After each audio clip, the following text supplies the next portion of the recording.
This is your opportunity. Prepare yourself to be a missionary from any part of the world.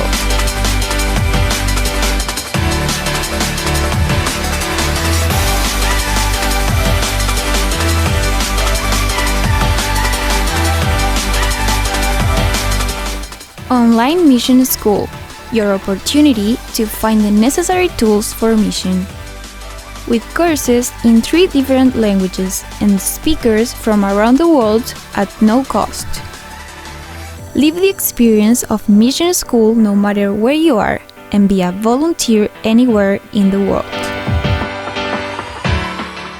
Mission School, the journey begins here. Hi, and welcome to our class number 7 here at the School of Missions. Unfortunately, we're getting closer and closer to the end of this course. But it is amazing how the classes are getting more and more interesting. Yeah, it's true. Each one of the classes left us thinking, because in addition to learning how to handle many of the tools for the mission field, we are constantly being called to get out, called to share. Now we're gonna ask for the presence of God once more in this class. For that, we're gonna invite Beatrice Wolf, who's a psychology student, to join us.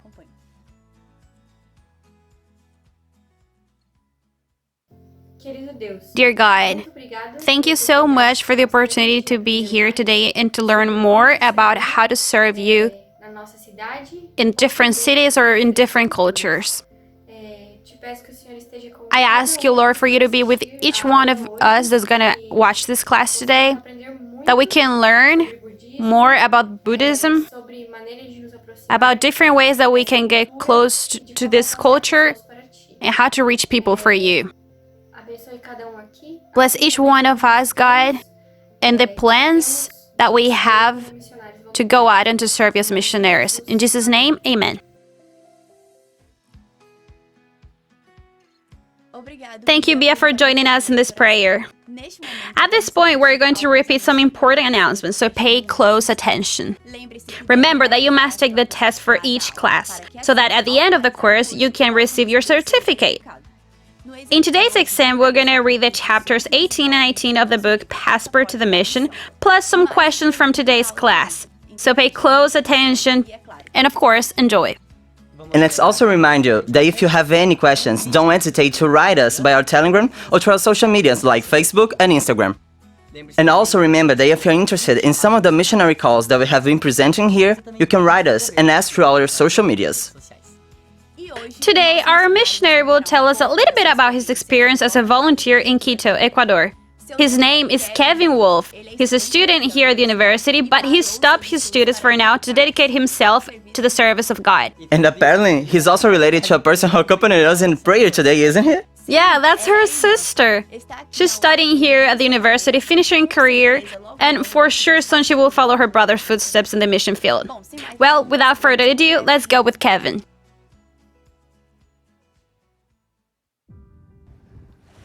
Hello guys from Mission School. I'm Kevin, I'm Brazilian.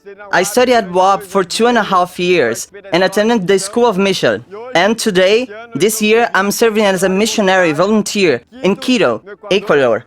Right now, I'm in Galapagos, preparing a series of videos about nature and God's amazing creation. My job here at the North Ecuadorian Mission is producing content for social media and internet, especially graphics for the Facebook page, some videos like these projects that I'm working right now, and also help and support in the transmissions that we make, the events, photos, and all the audiovisual stuff. My tip for you, students of School of Mission, is to dedicate yourself to all that they teach you, to read the book Passport to Mission, because it brings a lot of good content, very well prepared, and try to develop yourself in different areas of your life, because you don't know what the missionary field requires from you. Perhaps you can sign up for a work and other things, other projects can appear. And the more stuff you know, and you can and you're willing to do, the better it will be. A big hug and may God bless you. Thank you, Kevin, for sharing a little bit of your experience and for encouraging us to finish the course and soon put all this knowledge into practice in the service of God. And after this beautiful testimony, we're going to continue with the central part of this class, which is our class that's about Buddhism. This is an interesting and very important subject, because you don't know if you'll be taken to a culture or region with this type of belief. Of course, we have to be prepared. And who's going to help us with that is Pastor Yuri Gramacho, who will be our teacher today. The Pastor Yuri Gramacho has worked as a chaplain, district pastor, and youth department pastor for the Bahia Association in Brazil. For 5 years, he served together with his family as a missionary in Mongolia. He was a professor at South Falba in Bahia, Brazil, and coordinated the Mission Institute and the church growth in the same seminary. Currently, they receive a call to coordinate the general conference project called Mission in Tokyo, aimed at planting churches in the Japanese capital.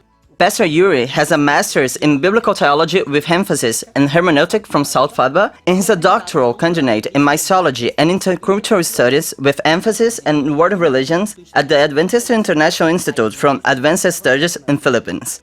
Pastor Yuri, the time is all yours.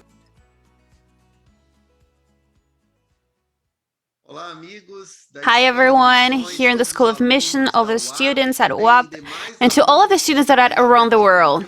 It is really a pleasure to be able to share a little bit about our experience with Buddhism with you guys. I had the opportunity to work for a while in Asia and to travel to other Buddhist countries. And currently, I'm working as a missionary in a country that's predominantly Buddhist. And I would like to, in this next few minutes, to share with you what's the essence in Buddhism. That is, if we can speak of Buddhism in the singular form. And today, we want to notice that when we speak about Buddhism, we're actually talking about a world. A Buddhist world, because there are a lot of diversity when it comes to Buddhism. And that's what I would like to present to you guys today, to break some paradigms, some stereotypes that maybe we can acquire from our lives, and to overall get deeper and understand this maybe strange for some and different world. But this is at the same time very intriguing and fundamental if we truly want to fulfill the task that God trusted us with, which is to preach evangelism to every tribe, people, tongue, and nation. And the Buddhist world, without a doubt, is one of the toughest missionary challenges that we have nowadays. My family, as I said, had the opportunity to work in Asia. We worked in Mongolia for 5 years, directly with Buddhists in Mongolia, and that was my first encounter, the most close with the Buddhist world. I was in a monastery, one of the main monasteries in Mongolia that's in the capital, in Ulaanbaatar, and I had the opportunity to visit that monastery several times, and that was the first time that I went there, and I had that encounter that for me was symbolic and very important. It was the encounter of two big traditions represented for those two people, me representing the Christian tradition and that monk, that young monk that was 11 years old, representing the millenary Buddhist tradition. We had our little encounter there. We tried to communicate with my very limited language in Mongolian. He also was trying to talk and to speak a little bit in English, and that was an opportunity for me to get to know this world that was so mysterious and fascinating. And with the time in Mongolia, I was able to connect more and more to the hearts of the Buddhist people who truly have a sincere heart and that try to find in Buddhism a meaning to their suffering, to the suffering that they live. It's interesting to see that when you're in Asia, you can see that inside Buddhism, there are different people that are trying to live this practice, but they don't really know about the theory, the philosophy, the different beliefs, the essence, the truth that Buddhism actually teaches. This woman, for example, I found her in Thailand. She's part of a tribe that is very well known, that's known as giraffe ladies. And they are also Buddhist. But they practice this religion in a completely different way compared to the rest of the Buddhists. From the one called mainstream Buddhism. So here you can also see her family. This is a Buddhist monk from Thailand.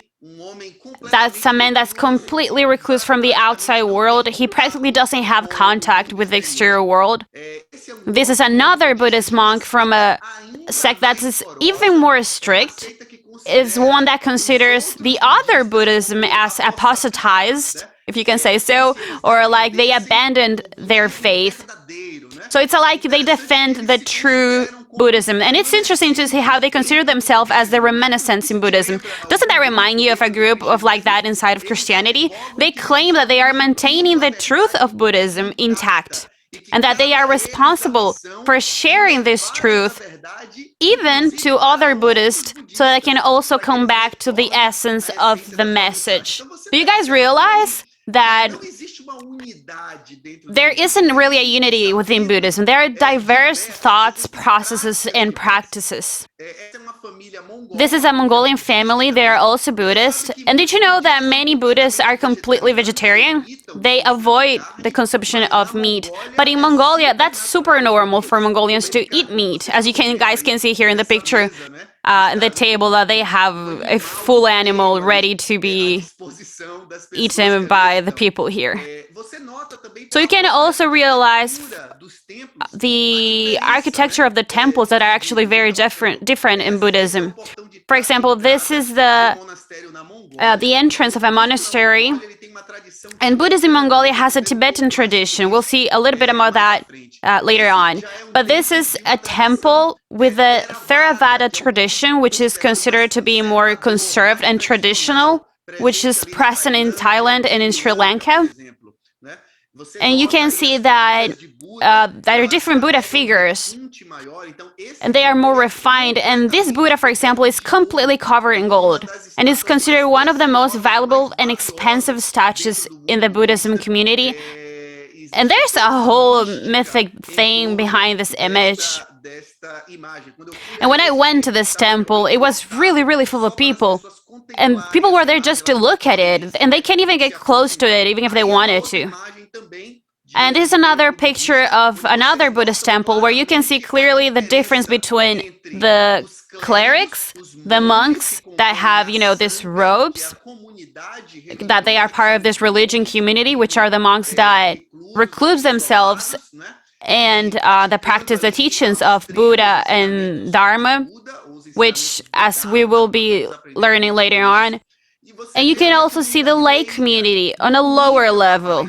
And why is this? Because this shows that clearly there is a hierarchical difference within those who are monks, clerics, to those who are like true practitioner of Buddhism, and those who are, lay. That are the ones that don't go to the temple very often, when there's maybe a special event, or maybe just sporadically they go. But most of them don't know the Buddhist philosophy deeply enough, and they just learn some of the practices and traditions because they were passed down throughout the generations. So from this perspective, you can notice a clear difference between the cleric and the lays in Buddhism, within the religion of Buddhism. Now that we're talking a little bit more about Buddhism, I want you to know that there are some fundamental things that you have to know. When we talk about Buddhism, obviously there's this name that comes up to our mind, which is of the Prince Siddhartha Gautama, also known as Buddha.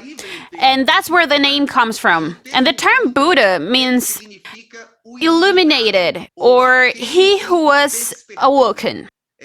It's the image of someone who was unconscious, in a state of deep sleep, maybe, or someone who is kind of like disconnected from the conscious, from reality. In other words, he was ignorant when it comes to reality, when it comes to the truth. But in some given moment, he woke up and he was enlightened. He reached consciousness when it came to reality. Now, it is believed that Buddhism started in India, but that now currently the place where it is Nepal. That's where Buddha actually was born, technically, and that happened around the 6th century before Christ. So, in other words, this is a religion that happened all before Christianism. So, the birth of this prince happened around the 6th century before Christ.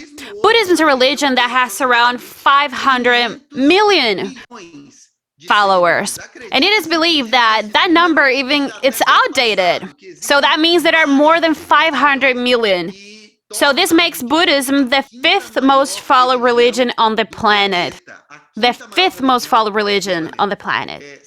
So let's talk a little bit about Siddhartha Gautama, the Prince Siddhartha, mostly known as Buddha.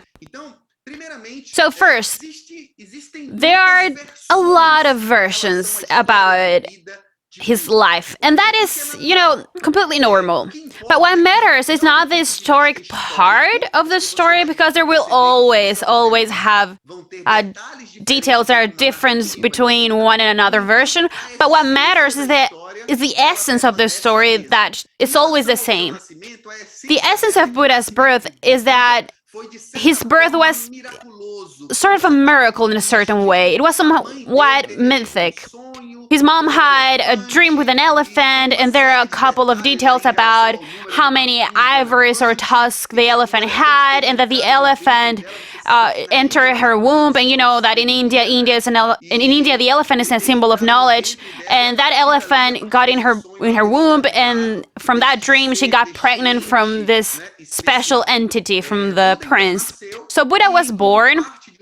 And as he was part of an aristocratic family, like I said, he was a prince, he was born and raised as a rich person in a palace. And it turns out that Buddha's father was visited by a wise man, or depending on the version, by several wise men. His father was a governor. And like I said, there's a lot of version about this. But this person told him that his son was destined to be on 2 paths. The first path was that he was to become a great governor, a powerful governor that would surpass him. And the second path was that his son would become a great spiritual leader, and that he would have many followers around the world. Now, when the father heard these 2 outcomes, these 2 possible paths, he tried everything to make his son follow his own footsteps, his son, Siddhartha Gautama, so that he would become a great governor. And the story goes on and on to say how he gave Buddha many pleasures of the world and luxury. He had everything he ever needed inside that palace. So, in other words, his whole world was summarized inside that palace. And according to the stories that were told, Siddhartha Gautama didn't really know anything about the exterior world. But on a certain day, or maybe night, he was invited to go outside the palace with some of his servants. And the story goes on and says that when he left in a wagon because he was hiding from his parents, he had a couple of visions. Now, when I say visions, it's not a prophetic or spiritual vision. No, there were visions in the sense of it was something that he witnessed. In English, they are called the 4 passing sights. So while he was walking or passing by in that wagon, while he was passing through the city, he observed 4 different scenes that impacted his life, and that obviously changed completely his life, changed the way that he saw the world. And these 4 visions, to summarize, was about a sick man, an old man, a dead man, and a holy man. These were the 4 visions he had: an old man, that caught his attention, and when he looked at him, he asked, "What is that?" And his servant, his friend, told him, "That's an old person." And he didn't even know it was a human being. He just asked, "What is that?" And that was an old person. That's what happens to everyone. Everyone gets old. And he only knew, youth. So this was very shockful for him. In his next vision, he saw a sick man or a sick woman, depends on the version, that doesn't really matter. But he saw her, and he asked, "What is that?" And his servant or his friend told him, "Look, that's a sick person. Sickness happens to everyone." And he also was shocked with that. And after that, he saw a man's body, a corpse, already without, didn't have color in his skin or anything. And he asked, "And what is that?" And the person who was with him said, "That's a man's body. That's a corpse. That is death, Siddhartha. That happens to everyone." And Siddhartha Gautama was shocked. He was shocked just to the side of imagine that he would also go through that experience. And he didn't know anything. Up until then, he just understood life as a set of pleasure, happiness, and playfulness. And he was shocked and even became a little bit despaired until he saw the fourth vision. And that vision gave Siddhartha Gautama's heart hope. He saw a wanderer that was a holy man, as you say in India, a yogi. And when he saw that man, he saw that that man was in peace, that man had a peaceful heart, even in front of that reality. And that inspired him to find that same peace, that same attitude that man had. That brought him hope. And then that was when Buddha started to kind of realize the truth as he understood it, that he actually wanted to find it. So he came to the conclusion that says that basically he needed to escape from those extremes, escape from a life that was completely dedicated to the pleasures of the world, and to escape from a life that was completely exit or that was isolated from life or from things of the world. Those kind of things, like from people that fasted or practiced body mortification, which was pretty common during those times. He believed that both of those realities were two extremes. He actually tried both of them, and he realized that none of them brought true peace. Neither of those extremes brought true tranquility, true consciousness, true fullness. And by escaping those extremes, Buddha decided to be on the path of the middle. In other words, the search of a balance of this journey of truth. That's how Buddhism was born. Now, during this process, in a certain moment of his life, Buddha sat under a tree that was later known as the Bodhi tree, the tree of enlightenment, in other words, that even today that place and that tree exists in Nepal. And he decided to sit there, and he wouldn't get up until he found out the truth. So the story tells that after going through some experience of meditation there, he had his awakening. In other words, he achieved what they called Nirvana. He woke up and became this illuminated person, also known as Buddha. But what does this mean? What does it mean to be a Buddhist? Now let's go to this part that's more philosophic of the Buddhism. First of all, it is important to understand that Buddhism has these three jewels of refuge. This work as some kind of creed. These three gems are Buddha, Dharma, and Sangha. Buddha, Dharma, and Sangha. Those are the three refuges. So Buddha says that they will take refuge in Buddha, and this Buddha can be an historical figure like Siddhartha Gautama as the whole nature of Buddhism. So it doesn't mean that it necessarily has to be the Prince Siddhartha Gautama, but the essence of what it means to be a Buddhist, because there were other Buddhas that existed according to the Buddhist belief. Siddhartha Gautama was simply the first one, and the one that shared his experience so that many others could achieve that too. So they take refuge in Buddha, they take refuge in Dharma, and what would Dharma be? Dharma are the teachings of Buddha. the different teachings, and they take refuge in Sangha. Sangha is a community, the religious community, the monks. So those three things, the Buddha, the Dharma, and the Sangha, are considered the three gems or jewels of refugee of Buddhism. And it's in these three things that Buddhists put their trust in. Now this part talks about the Four Noble Truths. And this is the center of the Buddhism, the Four Noble Truths. And now, believe it or not, it is possible that you find some Buddhists and ask them, what are the Four Noble Truths? And it's possible that some of them actually wouldn't be able to answer you.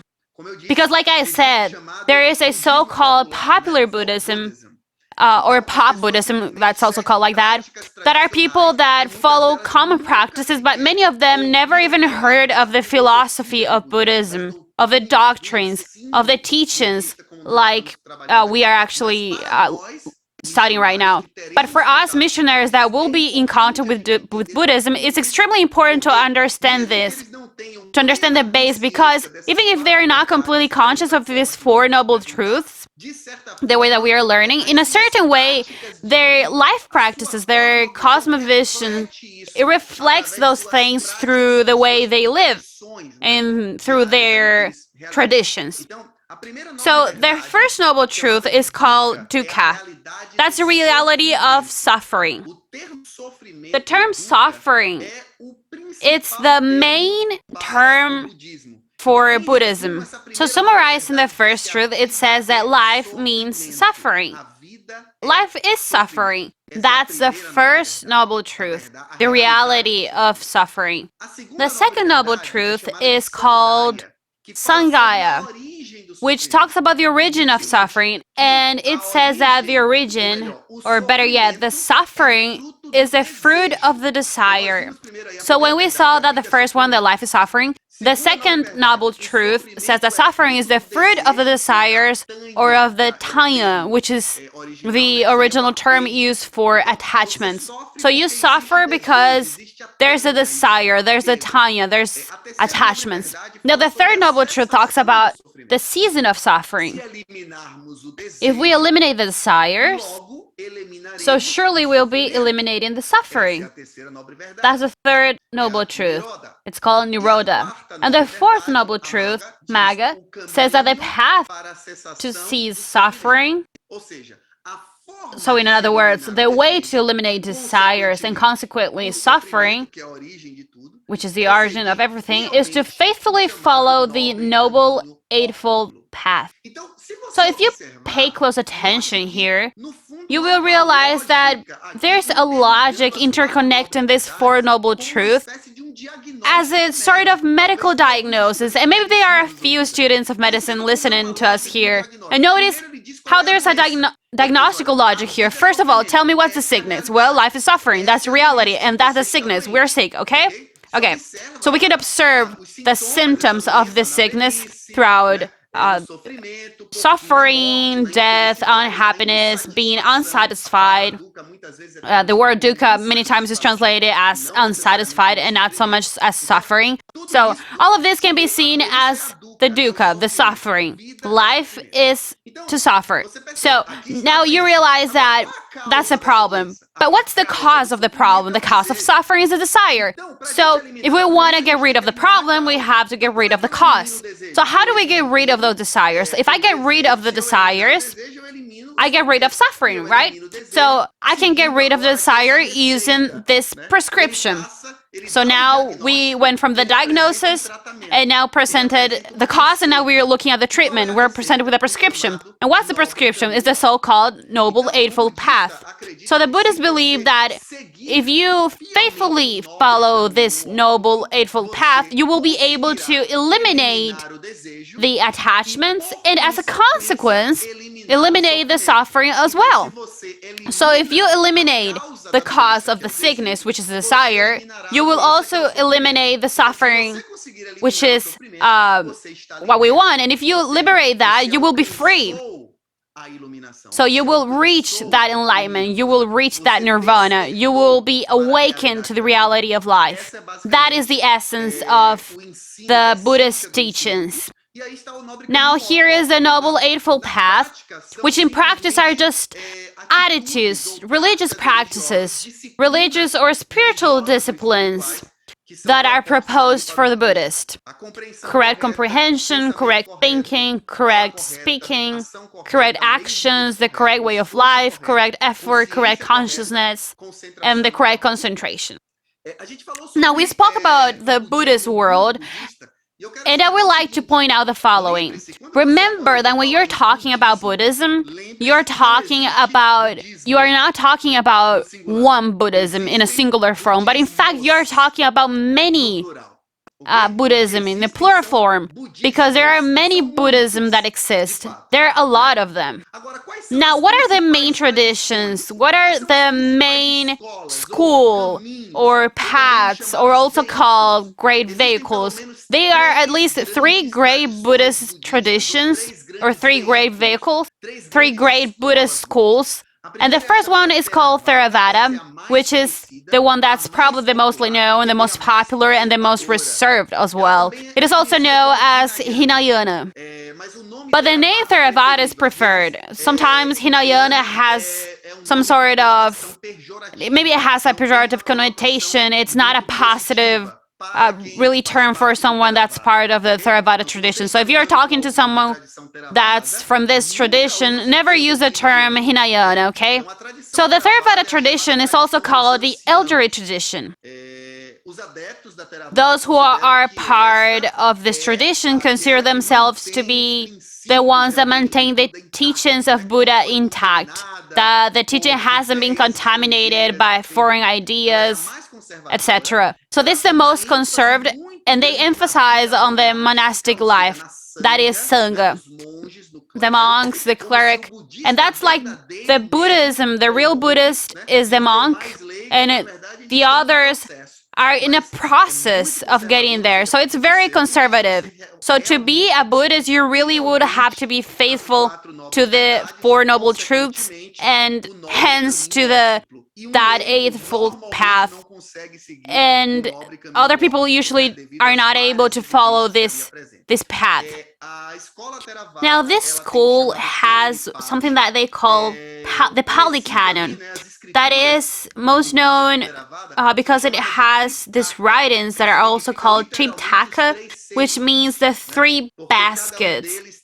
Because each one of them they tell about a different point in Buddhism that today we won't have time to get into in detail, but that's something that's very present in Thailand, in Sri Lanka. Now, the second school or the second tradition is called the Mahayana. This is a great vehicle that's very present in Japan, where currently I am living. Also in China, that's a very strong tradition. That's called the creative vehicle. Now, where Theravada is more conservative, more close tradition, the Mahayana goes to the opposite way. It's much more broad, tolerant, inclusive, with diversity, with the culture diversity from the different countries where it is. So, because of that, it was very expanded in different parts, because of that flexibility, and that gave it a quality that's more syncretic. So that means that usually Buddhisms that are from this line, this Mahayana line, they tend to absorb more of their culture, the local culture and native religion of those countries. A characteristic important of this Mahayana culture is that they believe in this bodhisattvas that they believed in. In this belief, those are some people that reach the nirvana, they reach that illumination, but they decided to come back to earth, even though they didn't need it, to simply by compassion, because they wanted to teach others the way to reach this illumination as well. And that's why it's very common when missionaries preach to this kind of people, that when they mention Jesus and they tell a little bit about the story of Jesus, a lot of Buddhists that are part of this line, they conclude with their cosmovision that Jesus is actually a bodhisattva. So one of these persons that reached that illumination, that reached that nirvana, and that came back to earth for compassion, to teach other people the right path. So that is very common to happen, for them to do that parallelism and to compare those two persons. So the missionary has to be very aware of the way that these kind of people see the world. So because when you preach, they're gonna interpretate your sermon throughout the lenses that they see life. And when it comes to Mahayana, that bodhisattva is something that's very strong, very present. And the third great vehicle is the Vajrayana, which is a tradition from a Tibetan origin. It's also known as a diamond vehicle. This is a school that I had more contact with because it's the one that's present in Mongolia. And there were a lot of monks that came and talked about this in Mongolia. So this school, it means the way of the diamond, and is the school that's more mystic. So when you enter one of these temples, you will see pictures that are very strong, that they look like demons. It looks like very violent pictures. Maybe some demons with several heads in their hands, sexual scenes even. Pictures or images that are of beings with a demoniac face, but with the body of a woman. And that's actually very common. And besides that, you can see extreme spiritual techniques, including different rites of sex. So the sex is part of this rite to reach the Nirvana. So while this Theravada Buddhism believes that it's not possible to achieve that Nirvana in one life, the Vajrayana Buddhism believes that you can kind of hack this Nirvana. You can look for a shortcut using this extreme spiritual techniques to reach that nirvana in that same life. So that's a characteristic of this Vajrayana line. So some of the places that are very common to have Buddhism, it's in India, Thailand, Sri Lanka, Burma. Now India is interesting. The Buddhism was born there, but the Hinduism is predominant there. It continues in Cambodia, Vietnam, China, Japan, Korea, Tibet, Nepal, Bhutan, Mongolia, and in different Eastern countries. And nowadays, a lot of people in the Eastern are very interested in this philosophy, more related to this other sort of idea. So now coming to the end, another concepts that are very important in Buddhism is that the first thing, when we talk about Buddhism and we call it a religion, there's a huge controversy, because usually when we say religion, we're imagining like a divinity or several entities, but we imagine something that's monotheist or polytheist or maybe pantheist. But Buddhism does not relate to any of that, because in Buddhism there is not one only entity, at least in their philosophy, in the way that it was developed, created in the teachings of Buddha. There wasn't a divinity. So Buddhism is a non-theist religion. They don't consider the religion as... And I don't consider it as atheism, because that's when someone affirms that God doesn't exist. And Buddhism is not about that. It's about... they don't touch the theme related to God. God is not a question, is not a problem for Buddhists. So that's something that's simply not touched. It's a subject that they don't touch. So it's just considered as a non-theist religion. It would be more close to agnosticism than to atheism. It doesn't affirm that God exists, but they also don't deny or confirm that God exists or not.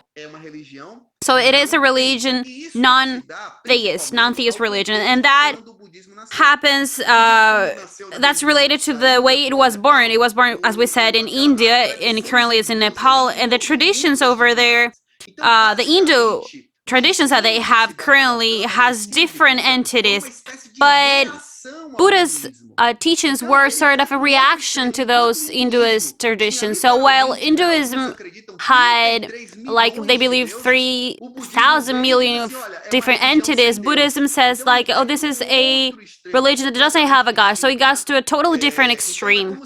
So it's like Buddhism was contrary sort of to Hinduism. So it's just like Catholicism and Christianity was different. It had a social sense to it. Another important concept is samsara.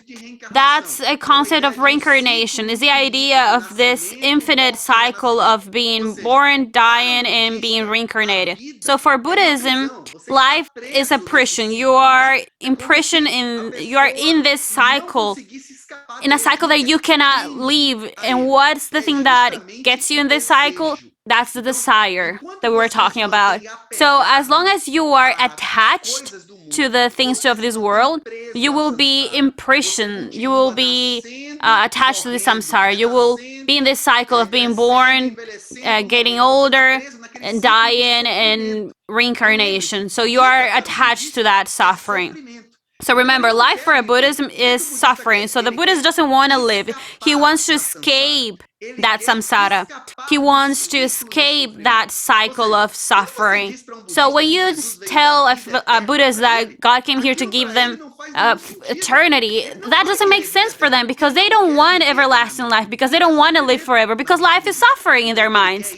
So they want to escape that life. They want to abandon their existence. So let's see, it doesn't mean that they want to die, because in their vision, dying is just one more stage of that cycle. So if they die, they're going to reincarnate. So they don't want to die. They want to disappear. They want to stop existing. They want to be eliminated. They want to escape that cycle and to become it's just like just disappearing. And that's the image of a candle that you just blow and it's gone. And so that's the vision of Nirvana, when you just like sort of shut down, you stop existing. So that's the only way to eliminate the suffering in this Buddhist vision. And then we have the concept of impermanence, that nothing permanents forever, everything goes away. That's the same with suffering. You get attached to it, and then when you lose something, you suffer because you don't have that thing that you wanted. And sometimes you want something and you can reach it, you can have it. So that feeling of impermanence is something that generates a lot of suffering as well. You also have the concept of anatta or anatman, which is the opposite of atman, is the non-self. So Buddhists, instead of, contrary to Hinduism, they have a concept of not having this individualism, because as long as you have the self alive, you will still be in prison. So what they want is to eliminate the self. And that's interesting, because there are a lot of teachings of Christ where they go in that line, along that line, when Jesus talks about who wants to follow him, he has to deny himself. And that's very attractive to someone that has this Buddhism point of view. So you also have karma, that is very well known. That's a concept that you will have what you give in this life and any other life that you will have. So this is like a law. Everything that you will do that's good would have a consequence, and you will have those consequences in this life or another. And what you do of wrong, you will also have consequences to that in this or any other life. It's always that, or you will have a reward, or you will have to pay for your actions. So the karma in this Buddhist vision is something inevitable. So that's why for Buddhists, if you present Jesus as a person that was suffering and dying in the cross, in their head, Jesus will never be a good person, because in their head, if he's dying, if he's suffering like that, is because, of course, that he has a bad karma, so he probably did something wrong. So in their head, they don't understand, why would a person suffer like that if they didn't do anything wrong, if they're not paying for a karma from that life or any other life. So that person, of course, wouldn't be of being followed. So realize how even preaching what's in the Bible, if we don't understand how they look at the world and other things, we can be given a message that could have a totally different meaning to them. So instead of approaching people to Jesus, we will end up push them further away from Jesus. So that's why it's so important to understand the way they look at things, to translate the message in a correct way, to be able to put a context to it. Then we have meritorious work offerings, pilgrims, different rites. Those are one of the main practices for Buddhism, especially for those that are not, talking about the common population. And that's what it is for them, is praying, is visiting temples, is going out, and that's what Buddhism is about for them. It's much more of their philosophy. It has to do with the stuff that they do. And of course, the Nirvana or the moksha, that's how it's known in Hinduism. It has a bit of difference. But in general, Nirvana, that we already talked about, is about elimination, about the freedom, about the awakening, or the elimination of that suffering. Now, when we talk about that illumination, about that awakening, it doesn't mean that the person will keep existing, but they believe that after reaching that illumination, when they died, they will be able to escape from that cycle, from that samsara of being born and dying and being reincarnation, and they stop existing. Is the candle that was blown. And now I want to have a little reflection here with you so we can end. Friends, did you ever imagine that encounter happening? You know, the encountering between Jesus of Nazareth with the Prince Gautama, also known as Buddha. Of course, historically that would be impossible, right? Because of all the difference of the time where these two people were born. But imagine that encounter. What would Jesus tell Buddha? How would Jesus give his message to Buddha? Do you know why is this so important? Because that's what we will have to do. If we understand, or if we have some insight of what Jesus would tell Buddha, the way that he would approach that, maybe we will have those insights as well. We will be able to tell other people that follow these ideas of Buddhism. Jesus did not meet Buddha, but we are followers of Jesus. And the followers of Buddha are also there. Here in Japan, I have a neighbor that's Buddhist. So what would a follower of Christ would say to a Buddhist follower? So let's get to it. Of course, everything we're going to be talking right now is going to be like speculating. It's very theoretically. We will never be 100% sure. But there's something that I can guarantee you, that Jesus will probably try to understand the vision, the point of view of Buddha. He will try to understand how he looked at the world, how he was, what were the filters that he used to interpret reality, and from that point where Jesus understood those things, that then certainly he would introduce the truth in a way that Buddha could understand within those lenses that he uses. And that's what Jesus did with Jews. That's what Jesus would do with Buddha as well. And that's what we have to do with other Buddhists, to understand those things that are not just superficial, by going deep and understand not only their beliefs, their practices, their values, but to understand the way that those people see the world, the way that they see the life, their cosmovision. And it's very important for you to understand that there are different parallelisms between the teachings of Jesus and the teachings of Buddha. And those are very important for us to build bridges, especially in a first encounter with a Buddhist. So instead of emphasizing our differences, we have to, first of all, try to find those contact points. So if we see the main thing that Jesus looked between Buddhism and the reality of life, the being free of that suffering, both of them weren't there just wanting to talk about abstract stuff. No, but the main focus for both of them is to look at the reality of life, especially about this freedom of the suffering of the world, and what to do to free the human being from suffering. So both of them actually started from that perspective, that looked at the reality, the human reality, which its main focus was to free the human being from the suffering that it was life. Of course, each one of you presented a different path, a different way, and Jesus actually didn't introduce a path. He said that he was the path, that he was the life.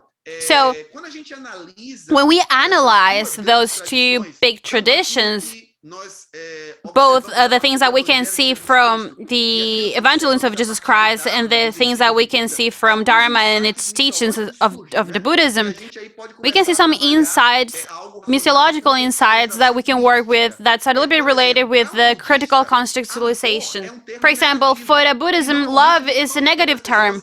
And usually we tend to say, God is love, God loved the world in such a way. We use a lot of that term, love. In Christianity, love is something positive. But for Buddhism, it has a negative impact because love is translated as attachment.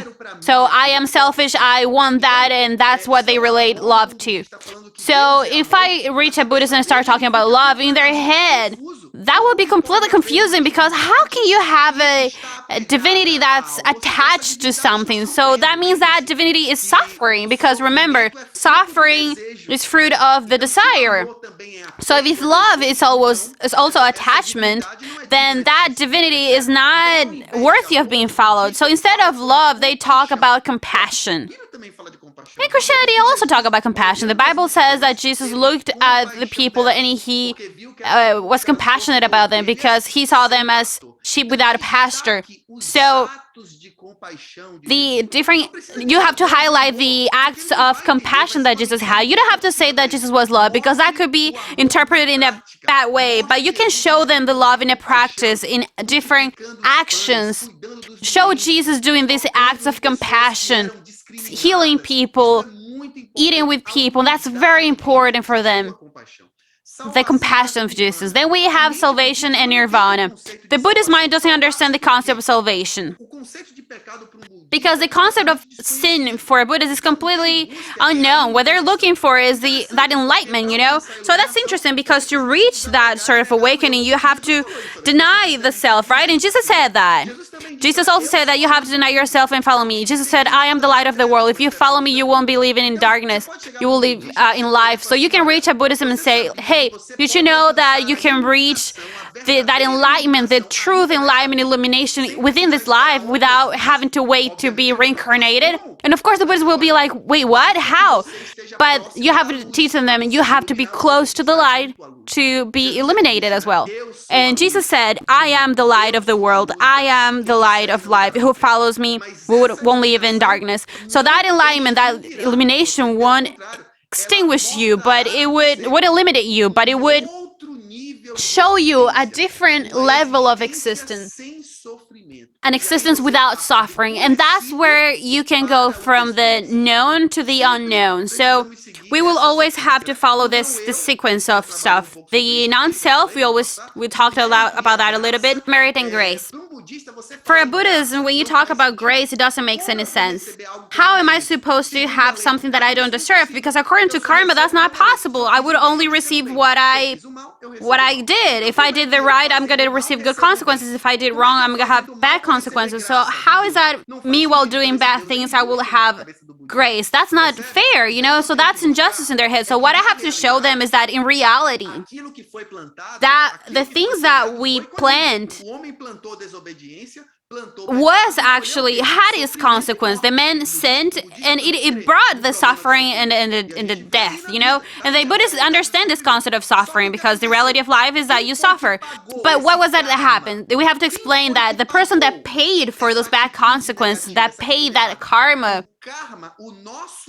our karma was paid in the cross. So that means that Jesus, that person that had all the merit, because Jesus had, the person that had all the merits, that person received our karma and gave us its merit. And he did that for compassion. So now you start to connect in those concepts. You can see this concept with grace. That's very interesting. Of course, it's not as simple as it looks like, but I'm telling you guys, these are like insights for you to motivate you to look a little bit more about this. And then we have the concept of the difference between ignorance and wisdom. For Buddhists, wisdom is not only about not knowing or knowing something. Ignorance usually is when you know something but you don't practice practices. And that's one of the biggest problems when it comes to Christians regarding Buddhists. Because they look at Christians and they're like, well, but they know and they don't live what they preach. So you really want to give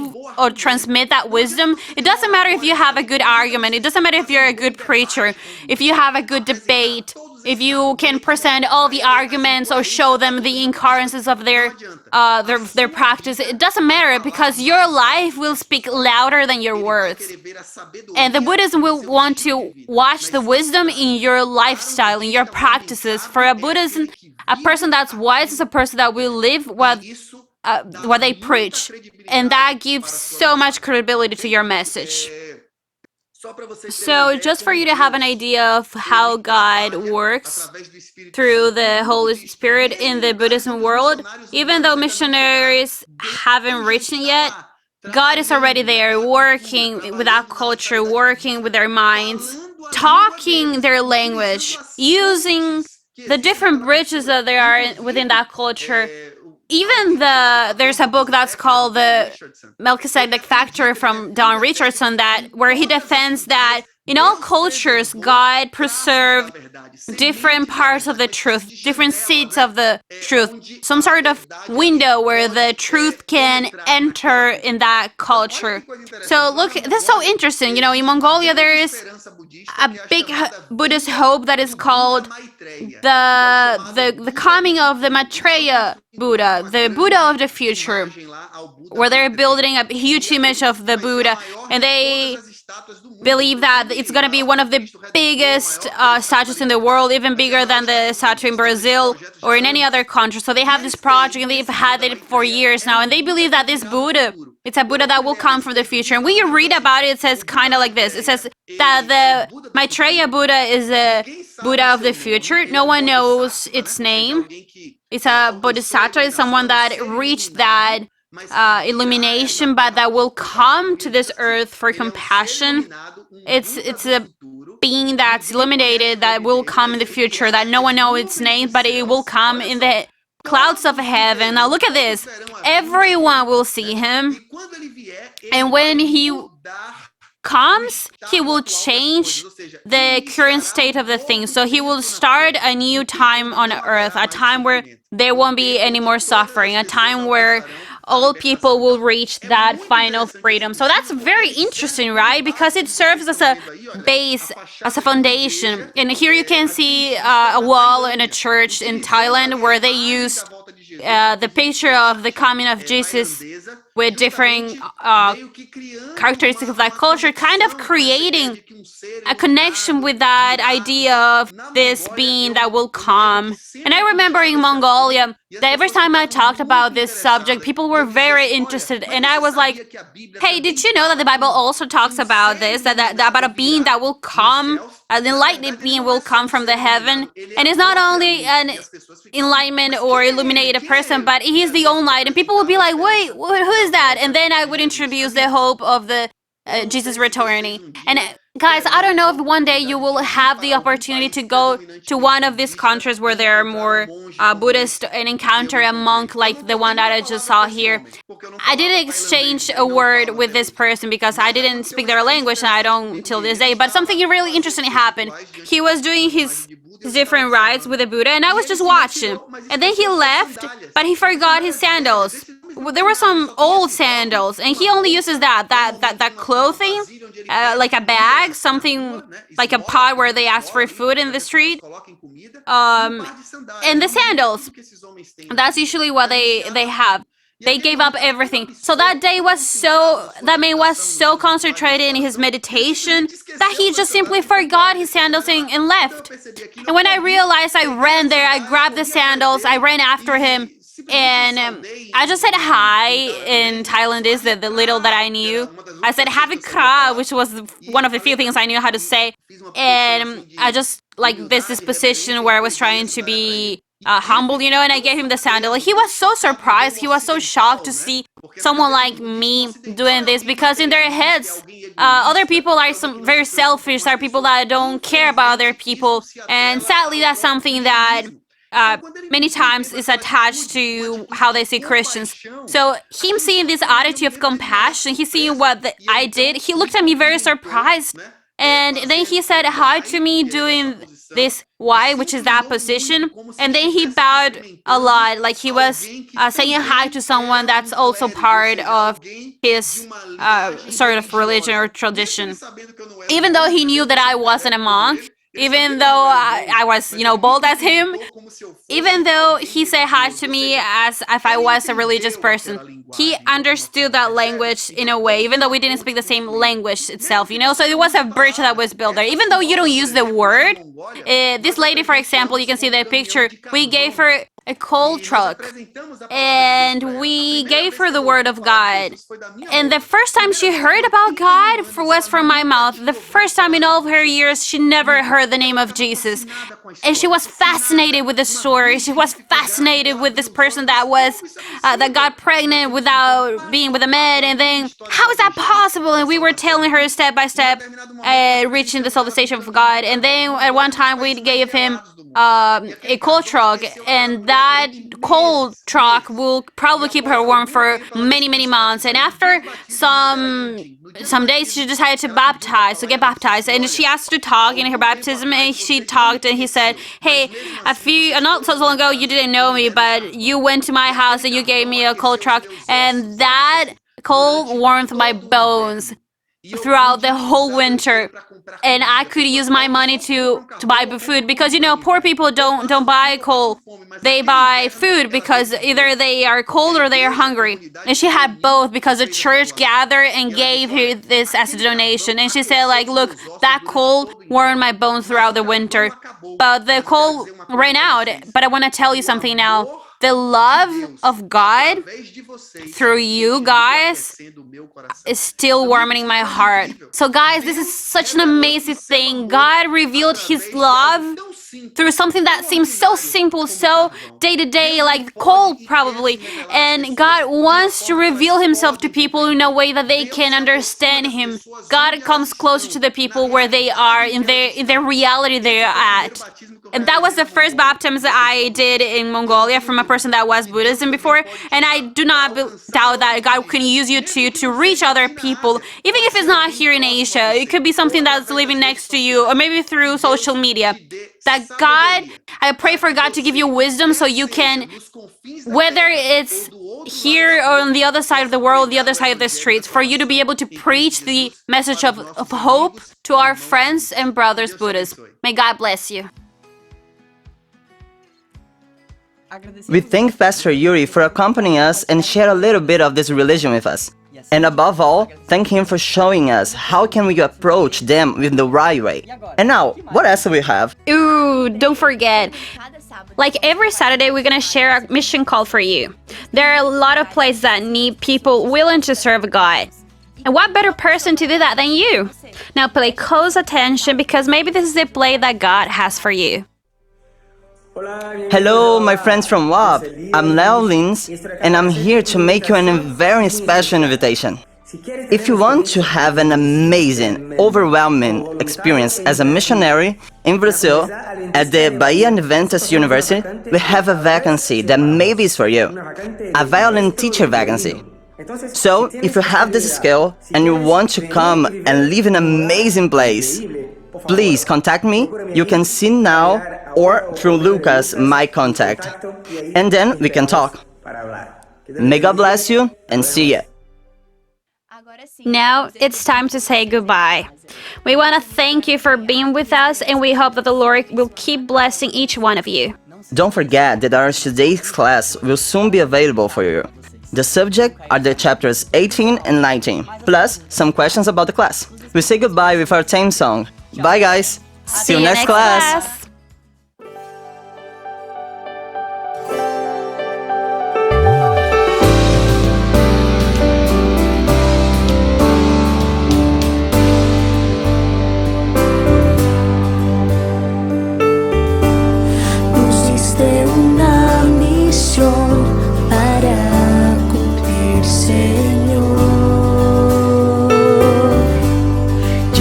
Tu mensaje anunciar.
de mi